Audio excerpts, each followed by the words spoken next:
Hi everyone. I'd like to tell you a little bit about one of my family traditions. Every family has their traditions, but in my family, every fall means the annual trek to a local apple orchard. Here in Central New York, we have a lot of them. Usually we'll go the first week of October when apples are fully matured, nice and red, sometimes green. Now, when I say family, I really mean most everyone we're related to within an hour's drive of us.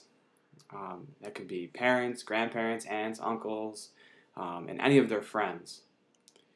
And this massive group will set off to the apple orchard first thing on Saturday morning, and cars will just pack the parking lot and descend on the apple orchard like apples are going out of style. Now, once the full crew is assembled in the parking lot, we'll get our apple orchard bags and set off in every direction across the orchard. And our goal is to fill each bag to the brim with luscious apples. Generally, we pick a mix of each kind of apple that the orchard grows, and along the way, you might see us picking and eating and sampling some of the apples.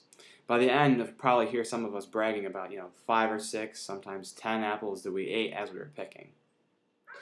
Now, for those of you who've never picked an apple, it's not as simple as just pulling it off the tree.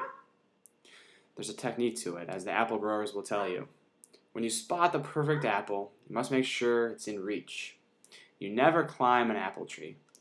If you can reach the apple, that's perfect. You firmly grasp it in your hand, and you give a little twist, one way, then the other, until it's nice and loosened. And once that happens, just a little tug, and that's all it takes to remove it from the tree. And you repeat this process until your bag is filled to the top. You don't want to leave out any space. Once everyone in our group is done picking their apples, the apple tailgating begins. I say tailgating, it's just like what you see in the parking lots at sporting events. Everyone brings something to pass around, whether it's fresh cookies or a bag of Chex Mix. We might even drink some apple juice, or while we're at it, eat some of the apples we just picked. And when the snacks are gone, we pile onto the apple orchard grower's wagon and take a ride around the orchard, just like we do every year. It's the same person driving that wagon, and he's been there for at least 10 years. I guess you could say it's part of our tradition, which might seem a little silly, but we love our traditions, and I wouldn't trade it for the world.